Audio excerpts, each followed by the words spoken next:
हरे कृष्णा। तो आज हम पढ़ेंगे Shrimad Bhagavad Gita chapter 9 verse number 26। पत्रं पुष्पं फलं तोयं यो मे भक्त्या प्रयच्छति पत्रं पुष्पं फलं तोयं तदहं भक्त्युपृहतम् अश्नामि प्रयतात्मनः। तदहं भक्तम् अस्नामि प्रयतात्मना। पत्रं पुष्पं फलं तोयं यो मे भक्त्या प्रयच्छति पत्रं पत्रं पुष्पं पुष्पं फलं फलं तोयं तोयं यो यो मे मे भक्त्या भक्त्या प्रयच्छति। प्रयच्छति। तदहं भक्त्युपृहतम् अश्नामि प्रयतात्मनः। तदहं वक्तुं पश्यामि प्रयात्मना। Okay, thank you so much, Krishna Prabhuji and Hardik Prabhu for reciting. अनुवाद तात्पर्य शिल प्रभुपाद द्वारा। शिल प्रभुपाद की जय। यदि कोई प्रेम तथा भक्ति के साथ मुझे पत्र, पुष्प, फल या जल प्रदान करता है तो मैं उसे स्वीकार करता हूँ। तात्पर्य: नित्य सुख के लिए स्थायी आनंदमय धाम प्राप्त करने हेतु बुद्धिमान व्यक्ति के लिए अनिवार्य है कि वह कृष्ण भावना भावित होकर भगवान की दिव्य प्रेम भक्ति में तत्पर रहे। ऐसा आश्चर्यमयी फल प्राप्त करने की विधि इतनी सरल है कि निर्धन से निर्धन व्यक्ति को योग्यता का विचार किए बिना इसे पाने का प्रयास करना चाहिए। इसके लिए एकमात्र योग्यता इतनी ही है कि वह भगवान का शुद्ध भक्त हो। इससे कोई अंतर नहीं पड़ता कि कोई क्या है और कहाँ स्थित है। यह विधि इतनी सरल है कि यदि प्रेम पूर्वक एक पत्ती, थोड़ा सा जल या फल ही भगवान को अर्पित किया जाता है तो भगवान उसे सहर्ष स्वीकार करते हैं। अतः किसी को भी कृष्ण भावनामृत से रोका नहीं जा सकता, क्योंकि यह सरल है और व्यापक है। ऐसा कौन मूर्ख होगा जो इस सरल विधि से कृष्ण भावनाभावित नहीं होना चाहेगा और सच्चिदानंदमय जीवन की परम सिद्धि नहीं चाहेगा। कृष्ण को केवल प्रेमा भक्ति चाहिए और कुछ भी नहीं। कृष्ण तो अपने शुद्ध भक्त से एक छोटा सा फूल तक ग्रहण करते हैं, किंतु अभक्त से वे कोई भेंट नहीं चाहते। उन्हें किसी से कुछ भी नहीं चाहिए, क्योंकि वे आत्मतुष्ट हैं। तो भी वे अपने भक्त की भेंट प्रेम तथा स्नेह के विनिमय में स्वीकार करते हैं। कृष्ण भावनामृत विकसित करना जीवन का चरम लक्ष्य है। इस श्लोक में भक्ति शब्द का उल्लेख 2 बार यह घोषित करने के लिए हुआ है कि भक्ति ही कृष्ण के पास पहुंचने का एकमात्र साधन है। किसी अन्य शर्त से, यथा ब्राह्मण, विद्वान, धनी या महान विचारक होने से कृष्ण किसी प्रकार की भेंट लेने को तैयार नहीं होते। भक्ति ही मूल सिद्धांत है, जिसके बिना वे किसी से कुछ भी लेने के लिए प्रेरित नहीं किए जा सकते। भक्ति कभी हेतुकी नहीं होती, यह शाश्वत विधि है। यह पर ब्रह्म की सेवा में प्रत्यक्ष कर्म है। यह बतलाकर कि वे ही एकमात्र भोक्ता, आदि स्वामी और समस्त यज्ञ भेंटों के वास्तविक लक्ष्य हैं। अब भगवान कृष्ण यह बताते हैं कि वे किस प्रकार की भेंट पसंद करते हैं। यदि कोई शुद्ध होने तथा जीवन के लक्ष्य तक पहुंचने के उद्देश्य से भगवत भक्ति करना चाहता है तो उसे चाहिए कि वह पता करे कि भगवान उससे क्या चाहते हैं। कृष्ण से प्रेम करने वाला उन्हें उनकी इच्छित वस्तु देगा और कोई ऐसी वस्तु भेंट नहीं करेगा जिसकी उन्हें इच्छा ना हो या उन्होंने न मांगी हो। इस प्रकार कृष्ण को मांस, मछली तथा अंडे भेंट नहीं किए जाने चाहिए। यदि उन्हें इन वस्तुओं की इच्छा होती तो वे इनका उल्लेख करते। उल्टे उल्टे वे स्पष्ट आदेश देते हैं कि उन्हें पत्र, पुष्प, जल तथा फल अर्पित किए जाए और वे इन्हें स्वीकार करेंगे। अतः हमें यह समझना चाहिए कि वे मांस, मछली तथा अंडे स्वीकार नहीं करेंगे। शाक, अन्न, फल, दूध तथा जल ये ही मनुष्य के उचित भोजन है और भगवान श्री कृष्ण ने भी इन्हीं का आदेश दिया है। इनके अतिरिक्त हम जो भी खाते हो वह उन्हें अर्पित नहीं किया जा सकता, क्योंकि वे उसे ग्रहण नहीं करेंगे। यदि हम ऐसा भोजन उन्हें अर्पित करेंगे तो हम प्रेमा भक्ति नहीं कर सकेंगे। तृतीय अध्याय के 13वें श्लोक में श्री कृष्ण बताते हैं कि यज्ञ का उच्चिष्ट ही शुद्ध होता है। अतः जो लोग जीवन में प्रगति करने तथा वह बंधन से मुक्त होने के इच्छुक है उन्हें इसी को खाना चाहिए। उसी श्लोक में यह भी बताते हैं कि जो लोग अपने भोजन को अर्पित नहीं करते वे पाप भक्षण करते हैं। दूसरे शब्दों में उनका प्रत्येक कौर इस संसार की जटिलताओं में उन्हें बांधने वाला है। अच्छा सरल शाकाहारी भोजन बनाकर उसे भगवान कृष्ण के चित्र या अर्चा विग्रह के समक्ष अर्पित करके तथा नतमस्तक होकर इस तुच्छ भेंट को स्वीकार करने की प्रार्थना करने से मनुष्य अपने जीवन में निरंतर प्रगति करता है। उसका शरीर शुद्ध होता है और मस्तिष्क के श्रेष्ठ तंतु उत्पन्न होते हैं, जिससे शुद्ध चेतना जिससे शुद्ध चिंतन हो पाता है। सबसे बड़ी बात तो यह है कि यह समर्पण अत्यंत प्रेम पूर्वक करना चाहिए। कृष्ण को किसी तरह के भोजन की आवश्यकता नहीं रहती, क्योंकि उनके पास सब कुछ है। किंतु यदि कोई उन्हें इस प्रकार प्रसन्न करना चाहता है, तो वे इस भेंट को स्वीकार करते हैं। भोजन बनाने, सेवा करने तथा भेंट करने में जो सबसे मुख्य बात रहती है, वह है कृष्ण के प्रेम वश कर्म करना। वे मायावादी चिंतक भगवत गीता के इस श्लोक का अर्थ नहीं समझेंगे, जो यह मानकर चलते हैं कि पर ब्रह्म इंद्रिय रहित है। उनके लिए यह या तो रूपक है, या भगवत गीता के उद्घोषक कृष्ण के मानवीय चरित्र का प्रमाण है। किंतु वास्तविकता तो यह है कि भगवान कृष्ण इंद्रियों से युक्त हैं, और यह कहा गया है कि उनकी इंद्रियां परस्पर परिवर्तनशील हैं। दूसरे शब्दों में, एक इंद्रिय दूसरी इंद्रिय का कार्य कर सकती है। कृष्ण को परम ब्रह्म कहने का आशय यही है। इंद्रिय रहित होने पर उन्हें समस्त ऐश्वर्यों से युक्त नहीं माना जा सकता। सातवें अध्याय में कृष्ण पर सातवें अध्याय में कृष्ण ने बतलाया है कि वे प्रकृति के गर्भ में जीवों को स्थापित करते हैं। इसे वे प्रकृति पर दृष्टिपात करके करते हैं।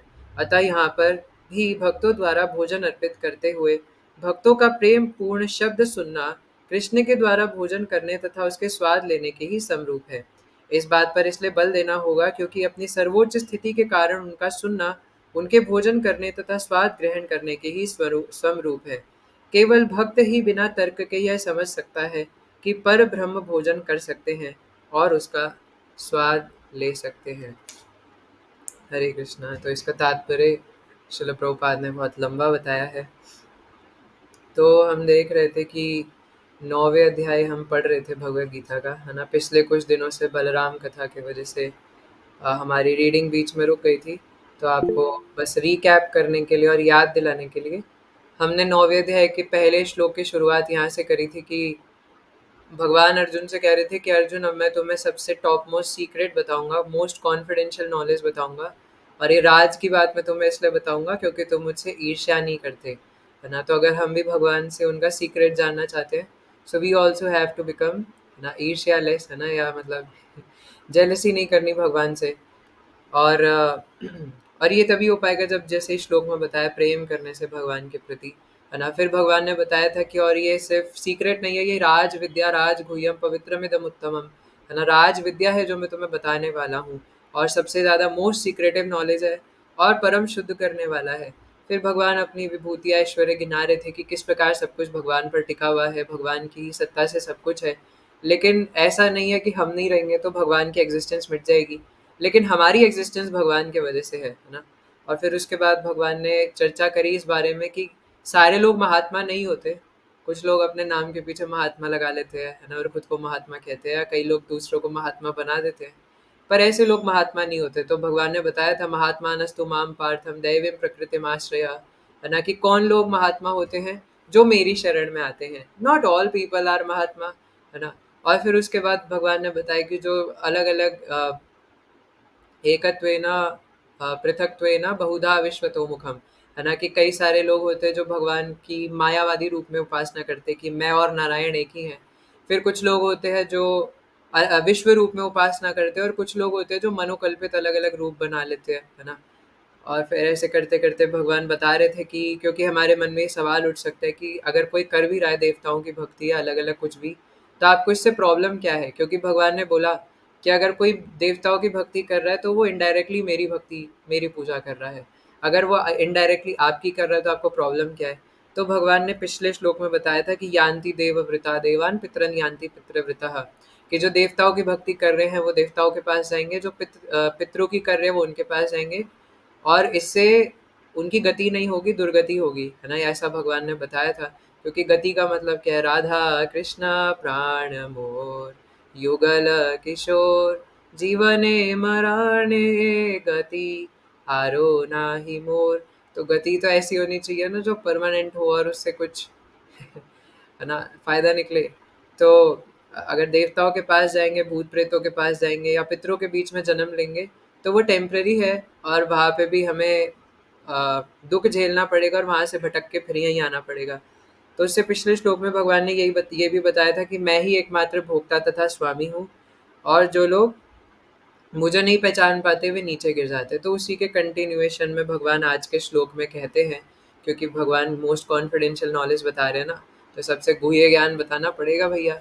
तो पहले बताया कि जो देवी देवताओं की कर रहे हैं उनकी गति क्या होगी, दुर्गति होगी, और जो मेरे पास आ रहे हैं है ना, उनकी गति क्या होगी। तो भगवान कहते हैं इनडायरेक्टली कि ये सब देवी देवताओं को पहली बात तो बड़े मुश्किल से आपको उनको वो क्या बोलते हैं सेटिस्फाई करना पड़ेगा, बड़ी मुश्किल से वो आपकी बातों में आएंगे।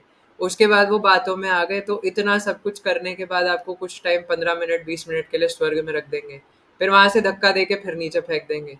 तो ये सब झंझट क्यों करना। जैसे आज महाराज कह रहे थे क्लास में कि अगर हम अपनी लाइफ को एनालाइज करें, अर्नव प्रभु है ना, और जितने भी यहाँ पे डिवोटीज है, तो अगर हम अपनी लाइफ को एनालाइज करें तो हम जो कुछ भी कर रहे हैं वो मरने के लिए कर रहे हैं, है ना एक दिन हमें मरना है। Whatever we are doing is for, किस लिए, है ना, the purpose is to die, है ना। इसीलिए तो कई बार क्लासेस होती है आर्ट ऑफ डाइंग, है ना, कि किस प्रकार से मरा जाए।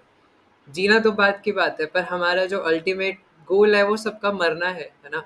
जब हम हैप्पी बर्थडे टू यू करते हैं, बर्थडे मनाते हैं, तो एक कोई व्यक्ति कह भी होते हैं ना, बर्थडे मना रहा है, खुश हो रहा है, ये नहीं सोचा जिंदगी का एक साल खत्म हो गया, है ना। तो वही बात है कि हम लोग बर्थडे मनाते हैं, कैंडल बजाते हैं, अरे हैप्पी बर्थडे टू यू, पर वो बर्थडे क्या है ना, एक एक साल हमारा कम होता जा रहा है।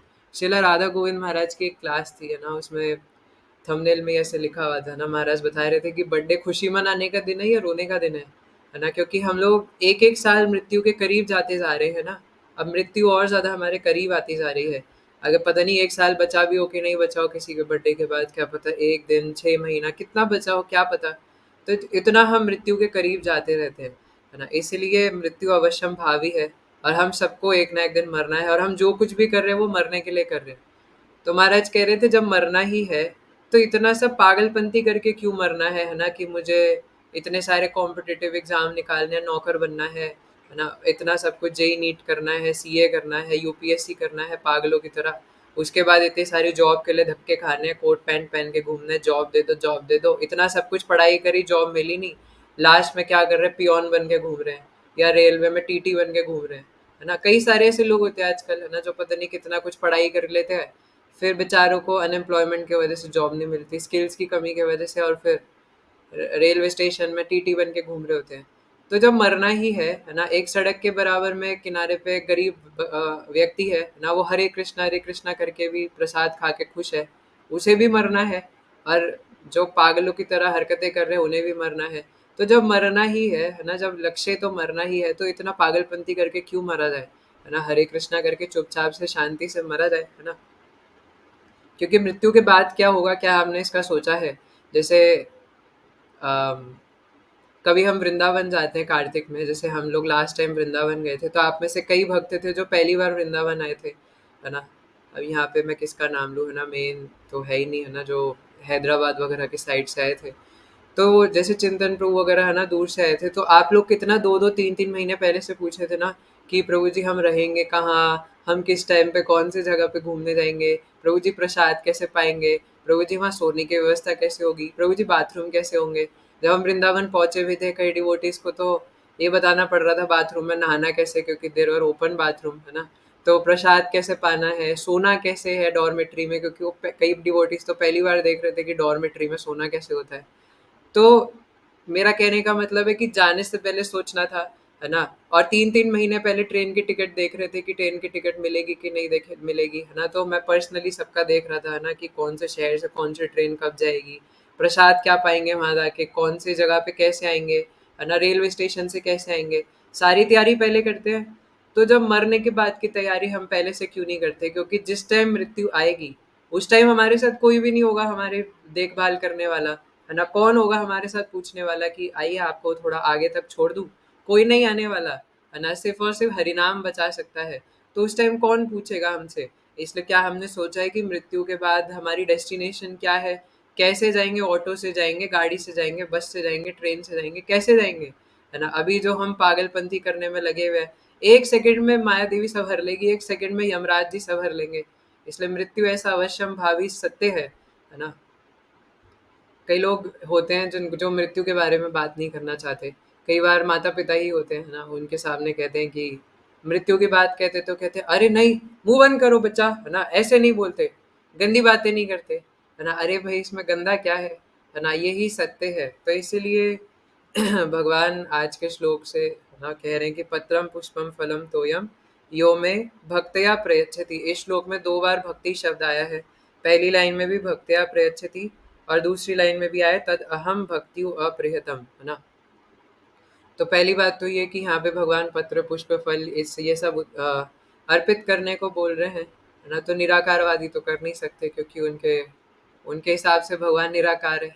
तो निराकार को कैसे कोई पत्र पुष्प फल या जल है ना दे सकता है, खासकर पुष्प, है ना? कैसे भगवान को पुष्प अर्पित करे जा सकते हैं, है ना? तो इसलिए भगवान कह रहे हैं कि कोई भक्ति के साथ अगर मुझे ये पत्र पुष्प फल दे, तो इससे हमें पता चलता है कि कई बार लोग ऐसे कहते हैं क्या है ना आपके स्वामी जी ने पूरी भगवत गीता में भक्ति भक्ति भक्ति भक्ति भर दी, है ना? लेकिन क्या आपको ऐसा लग रहा है कि शिला प्रभुपाद ने भरी है ना? यहाँ पे भगवान हर जगह पे भक्ति की बात कर रहे हैं, है ना? एकदम संस्कृत में पूरा पूरा श्लोक है ना, भक्तया प्रयच्छति भक्ति प्रियतम अश्नामी। बल्कि भगवान आगे कह रहे भक्तया माम भी जानती, भक्ति के द्वारा ही जाना जा सकता है। तो क्या करना है कि प्रेम तथा भक्ति के साथ मुझे पत्र पुष्प तथा जल प्रदान करे। तो यहाँ से शिला प्रभुपाद तात्पर्य में बहुत डीप में बता रहे हैं कि अगर हम भगवान को कुछ ऑफर करना चाहते हैं, कुछ ऑफरिंग देना चाहते हैं, भोग लगाना चाहते हैं, सो वी शुड अंडरस्टैंड कि भगवान को क्या पसंद है ना? और ये भी समझ में आना चाहिए, 3 बातें शिला प्रभुपाद ने बताई है।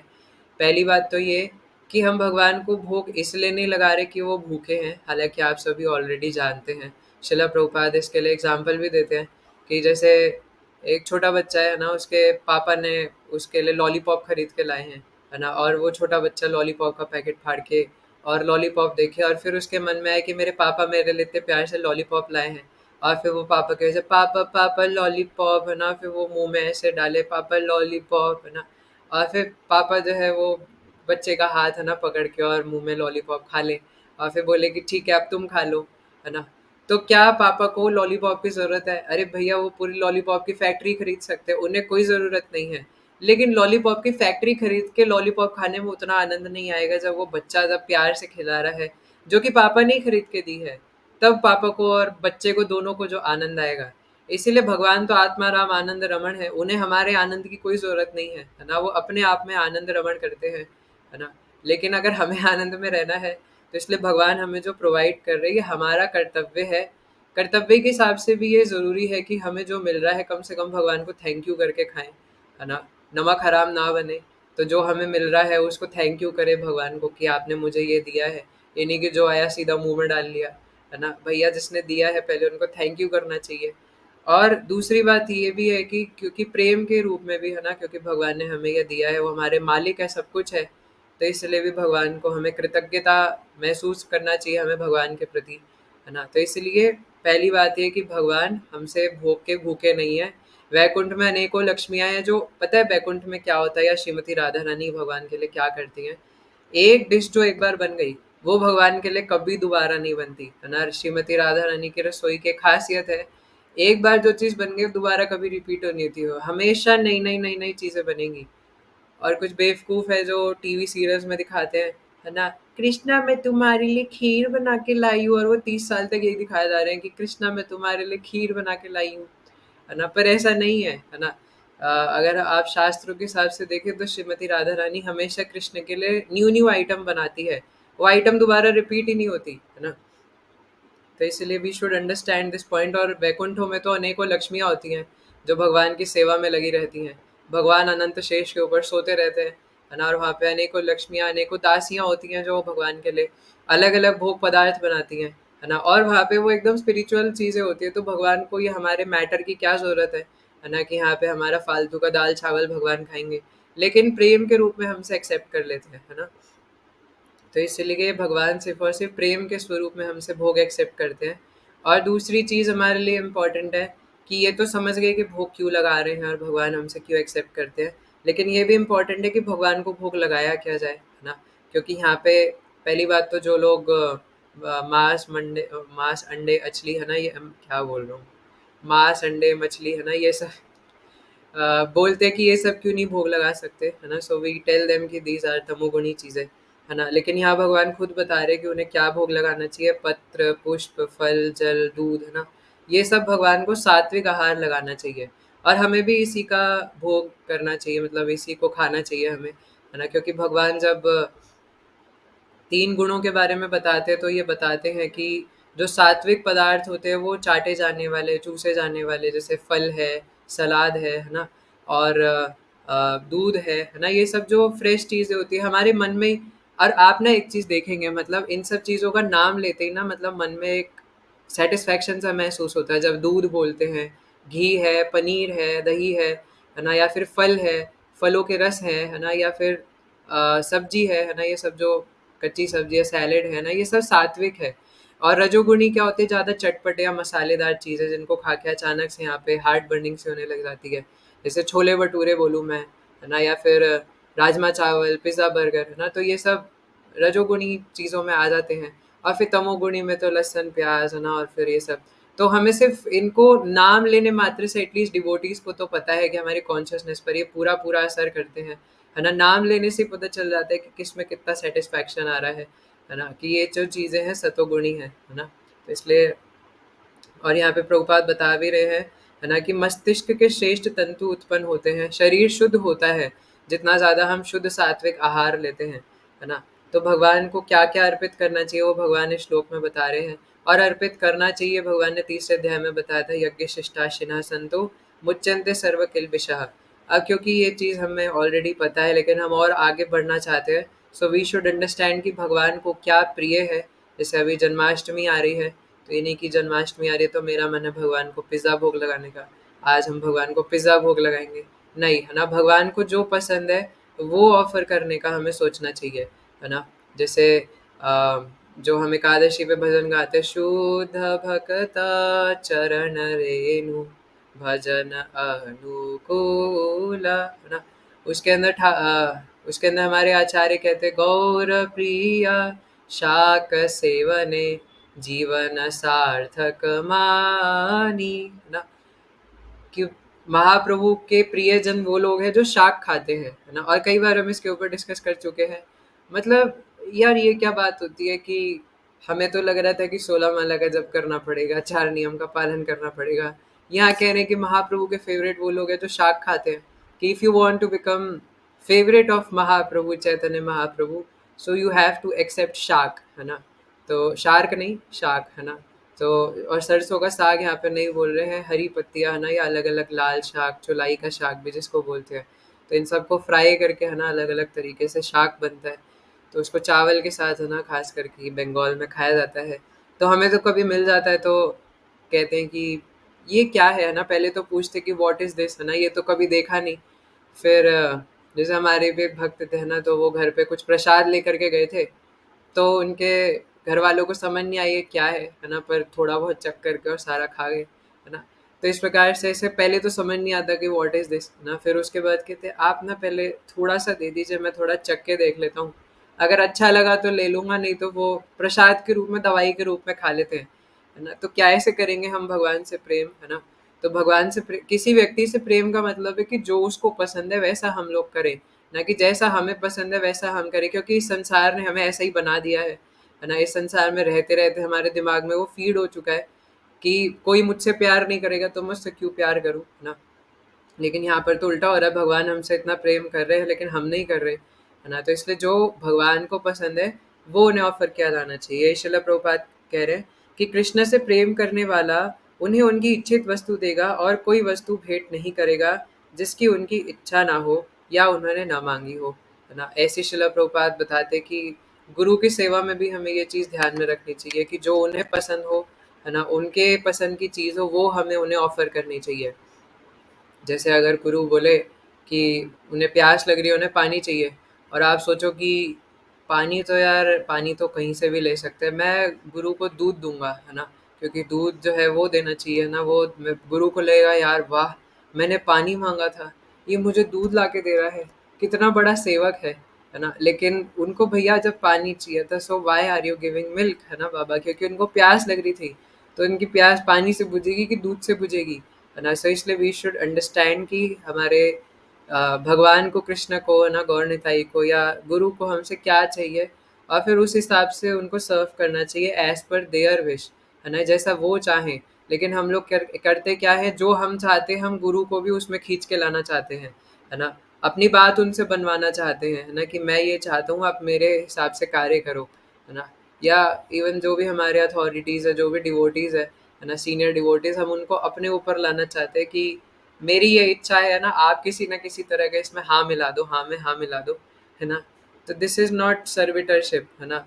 अगर जो सेवक भाव है या सेवे भाव है, उसका यही मतलब है कि शरणागत हो जाना, और जैसे वो चलाना चाहे वैसे चलाएं, जैसे वो रखना चाहे वैसे रखे, जो उनकी इच्छा हो उस हिसाब से रहा जाए, है ना। ये नहीं कि मैं जो करना चाहता हूँ उस हिसाब से चले, है ना। हाँ, क्योंकि हम लोग जीव आत्मा है, तो देखिए प्रैक्टिकली हमारे मन में इच्छा आ सकती है, लेकिन अल्टीमेटली अगर जैसा हमारे अथॉरिटी सीनियर्स बोले, है ना, वैसे we should try to do, है ना।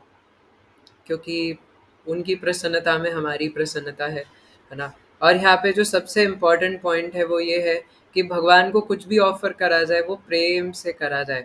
अगर प्रेम से नहीं करा जा रहा, तो फिर चाहे कितने ही 56 भोग लगाए या 56,000 भोग लगाए, भगवान उसको कभी एक्सेप्ट नहीं करने वाले।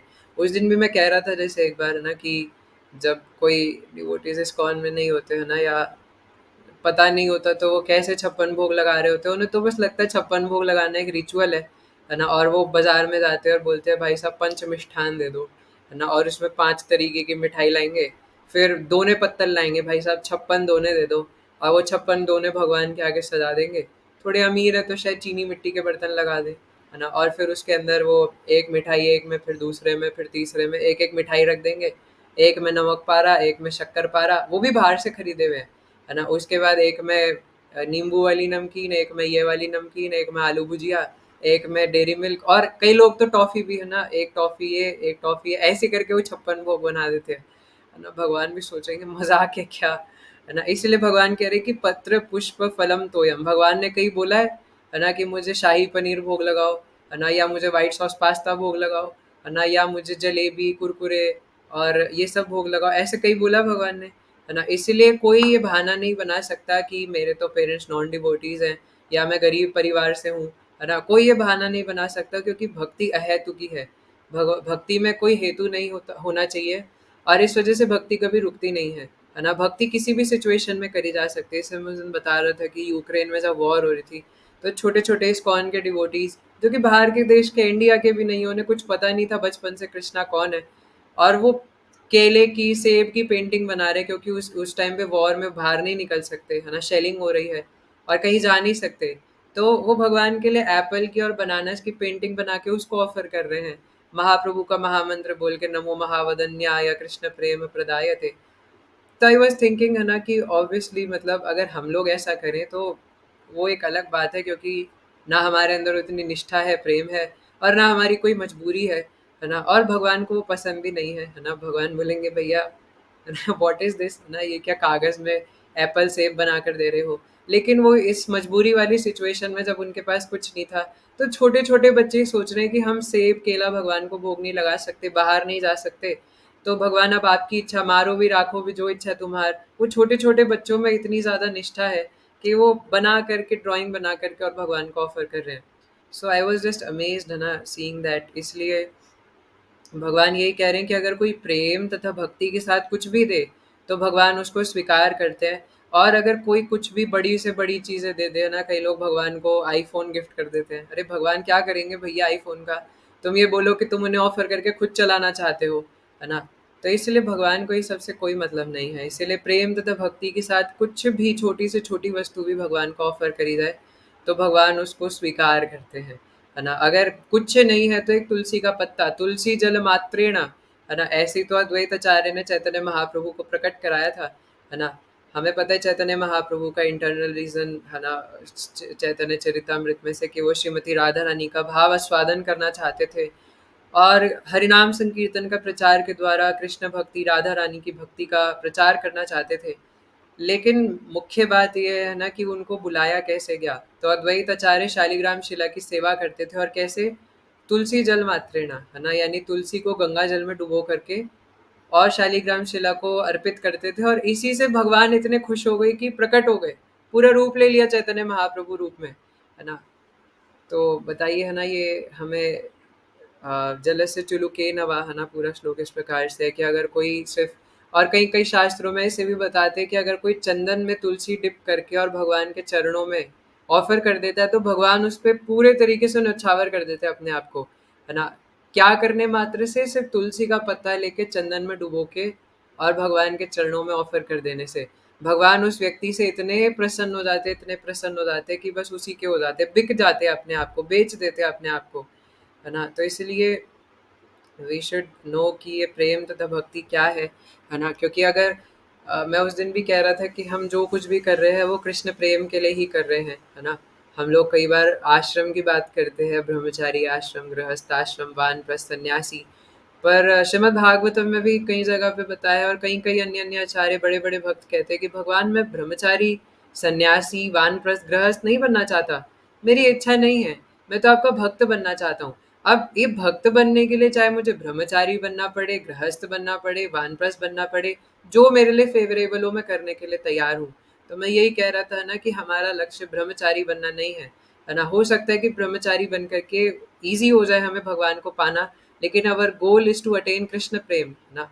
हमारा जो गोल है वो सिर्फ और सिर्फ इतना है कि हम किसी जन्म में गुरु को प्रसन्न कर सके या निताई को प्रसन्न कर सके, है ना। और कोई हमारा गोल नहीं है ना। इसलिए जो मुझे प्रेम तथा भक्ति के साथ कुछ भी अर्पित करता है उसे मैं स्वीकार करता हूँ, बाकी मैं कुछ स्वीकार नहीं करता, है ना। इसलिए वी शुड एनालाइज कि क्या हम सच में भक्ति और प्रेम के साथ कर रहे हैं, है ना। कि भगवान को क्या पसंद है, भगवान को कौन से फ्लावर्स पसंद है ना। कोई फ्लावर्स भी ऑफर कर रहे हैं तो वो खुशबू वाला हो, है ना, और भगवान को पसंद हो, है ना, उस तरीके से ऑफर किया जाए, है ना। भगवान को अभी जैसे गर्मी है तो भगवान के लिए अ, ऐसी ठंडी चीज़ें ऑफर करना जिनकी तासीर ठंडी हो, है ना।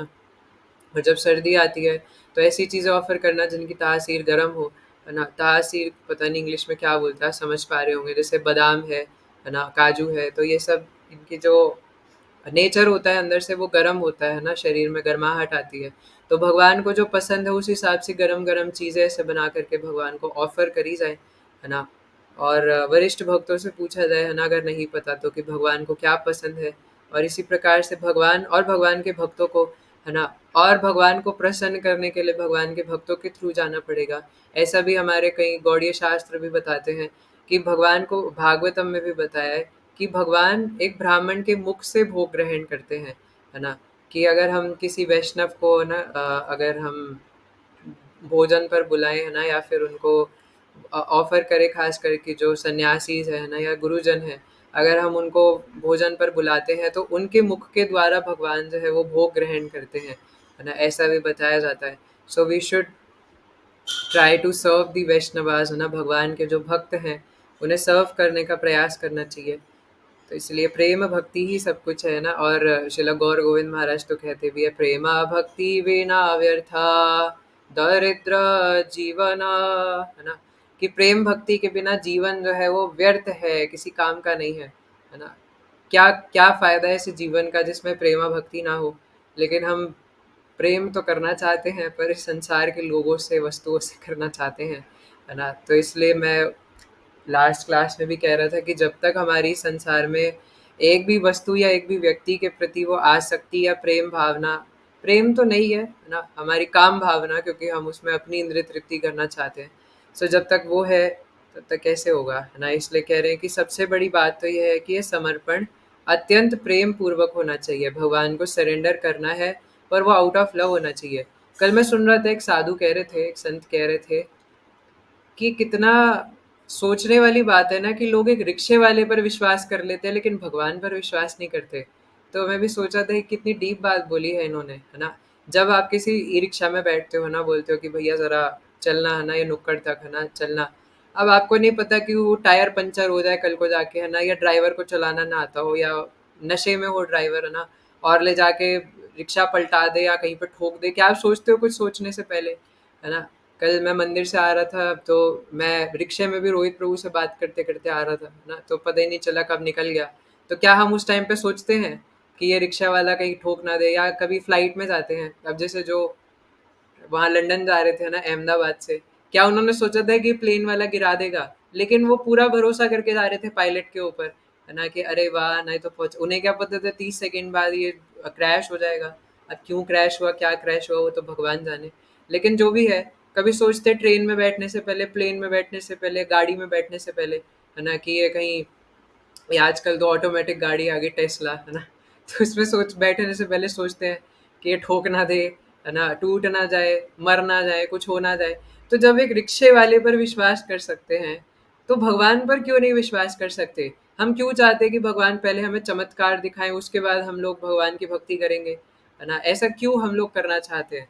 अगर कोई भगवान की भक्ति करता है तो उसके साथ तो आए दिन कोई भगवान की भक्ति में आ जाए, यही एक बड़ा चमत्कार है ना, कलयुग में, क्योंकि इसे वैष्णवों की कृपा से ही पॉसिबल है। तो ये बहुत एक डीप बात वो संत महात्मा बता रहे थे, है ना, इसे तो बहुत अच्छी बात मेरे को लगी कि हम लोग एक रिक्शे वाले पर, है ना, एक सामान्य से व्यक्ति पर, इवन लोग स्ट्रीट फूड खाते हैं, कभी सोचते हैं कि उसने जहर ना मिला रखा हो, है ना, भैया एक प्लेट मोमोज लगा दो, भैया एक प्लेट गोलगप्पे लगा दो, कभी सोचते हैं, है ना, कि उसने कुछ मिला ना रखा हो, कहीं बिस्किट खरीद के ला रहे हैं, कभी सोचते हैं कि कंपनी ने, है ना, इसमें कुछ मिला ना रखा हो, जबकि उसके तो पैकेट के पीछे लिखा हुआ होता है ना, कि INS ये थिकनर है इसके अंदर, और ये इतने सारे प्रेजर्वेटिव्स है उसके अंदर, उसके पीछे लिखा हुआ है कि जहर है।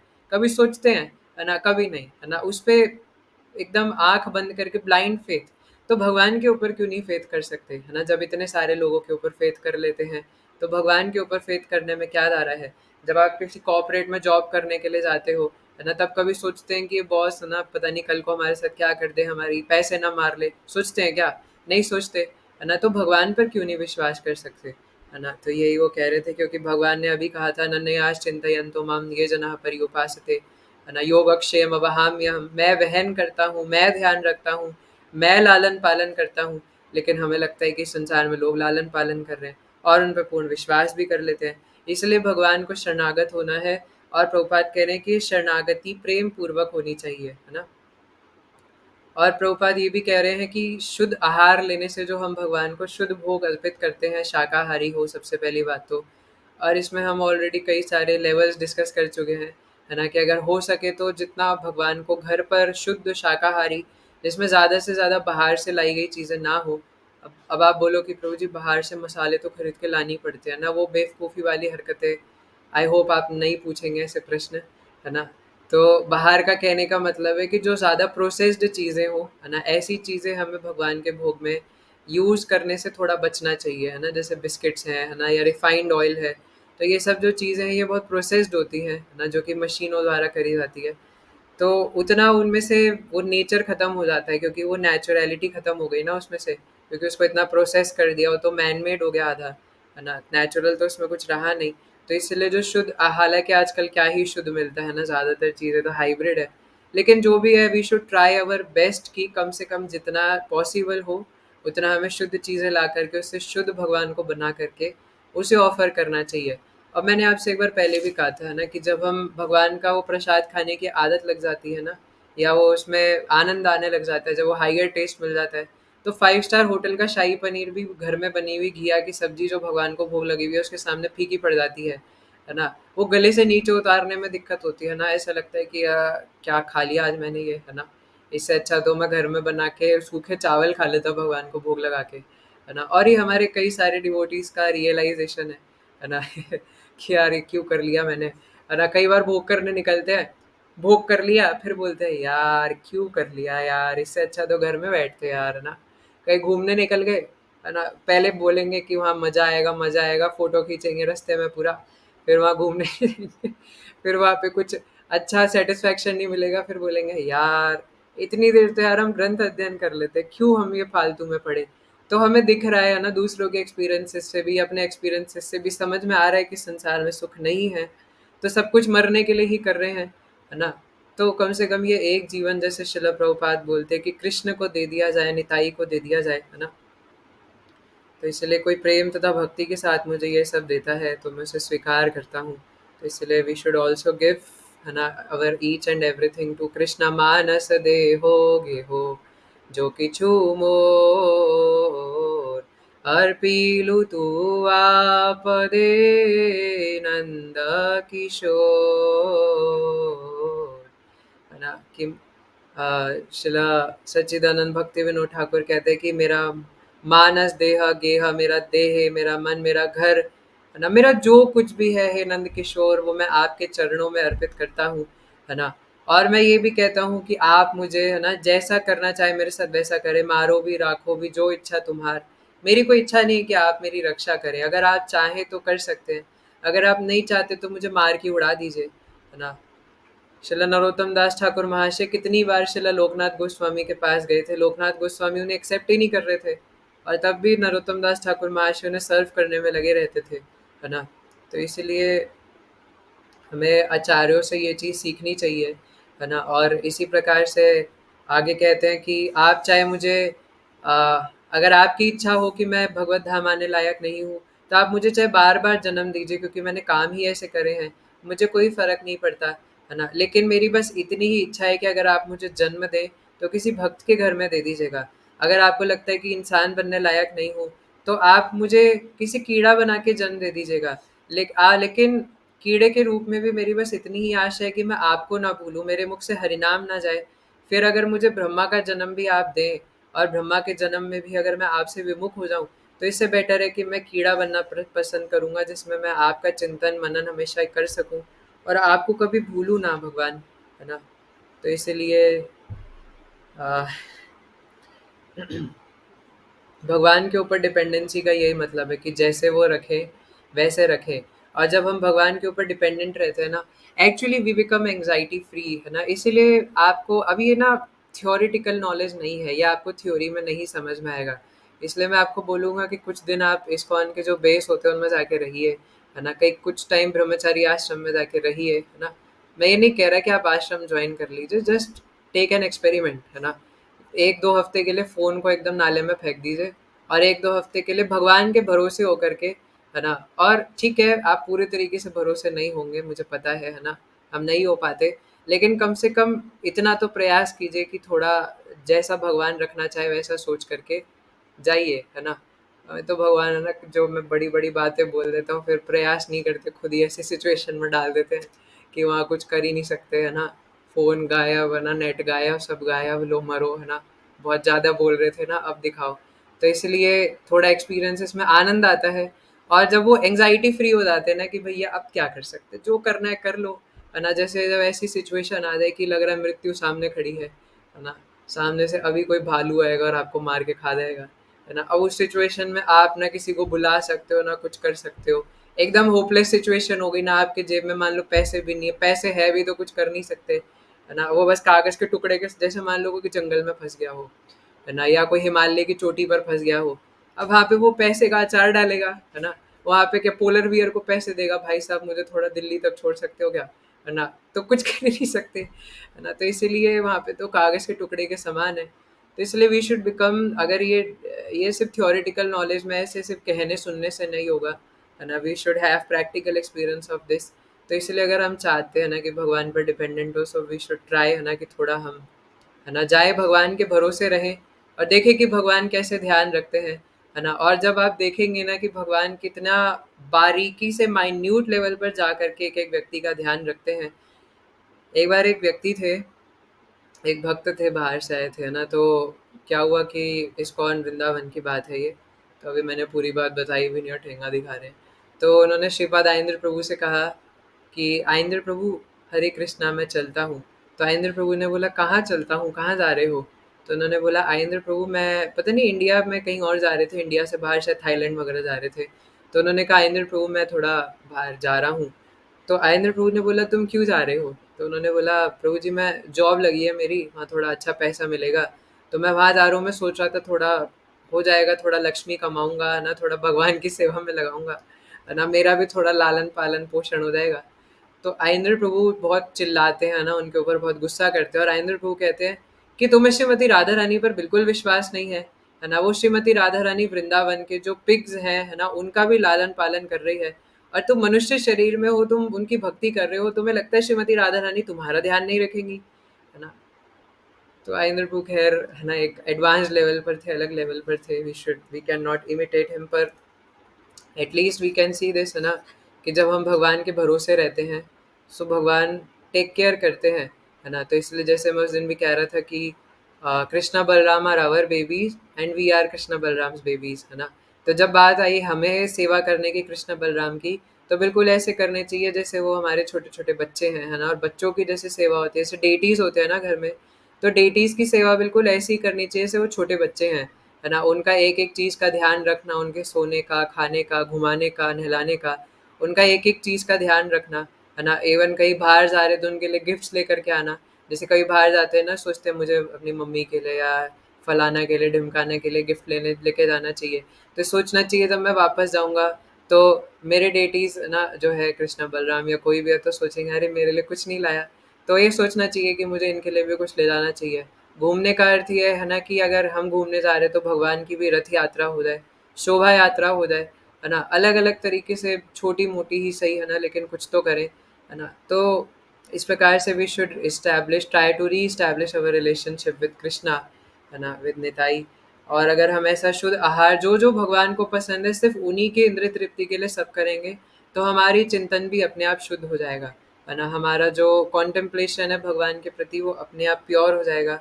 अगर हम जो कर रहे हैं वो भगवान की इंद्रिय तृप्ति के लिए करें, है ना, भगवान को भोग लगाए उनकी प्रसन्नता के लिए, एकदम सात्विक आहार, है ना, भगवान की ही इंद्रिय तृप्ति के लिए सब करे, है ना। हरिनाम भी भगवान के लिए ही करे तो वो प्रेम रूपी हरिनाम बन जाएगा, और फिर भगवान हर चीज़ में ध्यान रखेंगे, है ना। तो इसलिए एक ही चीज़ है ना इस श्लोक से हमारे लिए सबसे मेन और इम्पॉर्टेंट है कि प्रेम तथा भक्ति। अगर भगवान को बांधना है यशोदा मैया की तरह, है ना, तो उसके लिए प्रेम तथा भक्ति चाहिए। जो चीज़ कुंती महारानी भी हमें याद दिलाती है पहले स्कंद 8वें अध्याय श्रीमद् भागवतम में, और चौराष्टकम में बिल्व मंगल ठाकुर भी याद दिलाते हैं कि भगवान को सिर्फ और सिर्फ प्रेम की रस्सी से बांधा जा सकता है, और किसी रस्सी से लस्सी से, है ना, आप भगवान को नहीं बांध सकते। सो उनको बांधने के लिए सिर्फ और सिर्फ द रोप ऑफ लव, है ना, सिर्फ प्रेम की रस्सी से ही भगवान को बांध सकते हैं। अभी कार्तिक का महीना आ ही रहा है ना, यशोदा मैया ने कितना प्रयास करा, लेकिन हमेशा वो रस्सी 2 उंगली छोटी पड़ जाती थी, है ना। तो हम भी अगर भगवान को बांधना चाहते हैं तो वो सिर्फ सिर्फ लव एंड डिवोशन से बंधेंगे, है ना। और ये चीज़ है ना, क्योंकि जैसे प्रेमा क्या नाम है उसका, ब्रह्म संहिता में भी बताया है ना, प्रेमांजन छुरति भक्ति विलोचने ना, है ना, कि भगवान को जो है ये भक्ति का जो अंजन है ना, या भक्ति का जो काजल रूपी जो काजल है ना, उसको मैं अपनी आंखों में लगाता हूँ, क्योंकि उससे फिर भगवान के दर्शन होते हैं, है ना। अ, अखिया हरि दर्शन की प्यासी, अखिया हरि दर्शन की प्यासी, है ना, अमरेंद्र प्रभु जी बता रहे थे।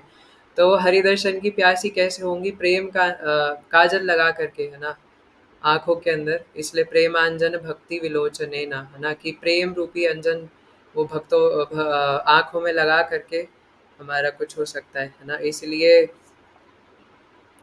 वी ऑल्सो हैव टू, है ना, जो प्रेम का काजल है उसको अपनी आंखों में लगाना पड़ेगा, है ना। और इसके लिए वी हैव टू बिकम अकिंचन, है ना, एकमात्र भगवान के भरोसे, and we have to cry for the mercy of Krishna and guru, है ना, क्योंकि भगवान ऐसा चाहते हैं कि हम हेल्पलेस हो करके भगवान को पुकारें, है ना। इसलिए अगर हम लोग 16 माला 64 माला 102 माला, है ना, करके पफ्ड अप हो जाए ना, तो उसका कोई फ़ायदा नहीं है, क्योंकि भगवान चाहते कि हम उनसे पुकारें। इसलिए मैं तो इतनी बड़ी बात बोलने का योग्य नहीं हूँ, लेकिन अमरेंद्र प्रभु जी कह रहे थे, है ना, कि अगर आप हरिनाम कर रहे हैं और आपको अश्रु नहीं आ रहे, यानी अभी तक आपकी भक्ति स्टार्ट नहीं हुई है ना। भक्ति का मतलब ही यही है कि रोना रोना रोना, क्योंकि जितने भी हमारे भक्त हुए हैं वो रोए हैं, चाहे वो ध्रुव महाराज हो, प्रहलाद महाराज हो, कुंती महारानी हो, जितने भी भक्त हुए वो सब भगवान को पाने के लिए रोए हैं। तो इसलिए गुरु की मर्सी लेने के लिए या कृष्ण की मर्सी लेने के लिए रोना अवश्यम भावी है, आवश्यक है। तो इसलिए ये प्रेम तथा भक्ति का वही मतलब है कि कृष्णा ये चाहते हैं कि हम हेल्पलेस कंडीशन में उन्हें पुकारें। इसलिए भगवान ना कई बार अहंकार तोड़ने में बड़ा मजा आता है ना। वो पहले पहले तो कुछ नहीं करते भगवान, वो अहंकार धीरे धीरे धीरे धीरे बढ़ता है, ऐसे गुब्बारा होता है ना, उसको धीरे धीरे फुलाते, है ना, ऐसे करके वो बड़ा होता जाता है। फिर जब एकदम बड़ा हो जाता है ना, फिर भगवान उसमें एक छोटी सी सुई रूप में आते हैं, और फट करके, है ना, बूम, है ना, फिर सारा वो उड़ करके जाती है हवा और पूरा गुब्बारा फट जाता है। इसलिए भगवान, एक बार अमोघ लीला प्रभु जी भी कह रहे थे ये जो हमारी अहंकार की दीवार है, भगवान को उसमें दरार लाने में मज़ा नहीं आता। पहले आप पूरी दीवार पे सीमेंट लगा के है ना, उसमें सरिया लगा के एकदम पक्की दीवार बना देते हो अपनी अहंकार की, फिर भगवान उसमें घूसा मार के पूरी दीवार ही तोड़ देते हैं, है ना। उनको इसमें मज़ा नहीं आता कि वो सिर्फ दरार ला दे दीवार में, है ना। क्योंकि भगवान ये चाहते हैं कि हम हेल्पलेस कंडीशन में उन्हें पुकारें। अब कोई ये सोच सकता है कि भगवान ऐसा क्यों चाहते हैं कि हम लोग रोते रहें, है ना। क्योंकि ऐसे ही भैया, ऐसे ही करके हमें वो प्रैक्टिस आएगी कि भगवान को कैसे पुकारना है ना। कल भी मैं कह रहा था कि ये विप्रलम्ब भाव, यही तो हमारे संप्रदाय की खूबसूरती है ना। यही हमारे संप्रदाय का इतना बड़ा ट्रेजर है जो हमें दिया गया है हमारे आचार्यों द्वारा। सो इसलिए we have to cry, helplessly cry for Krishna. एक बार श्री श्रीमद् गौर गोविंद महाराज से किसी ने पूछा था कि महाराज, आपने बोला कि हमें अपने अंदर वो हेल्पलेसनेस आनी चाहिए, तो कैसे आएगी वो, है ना। हमें तो रोना ही नहीं आता।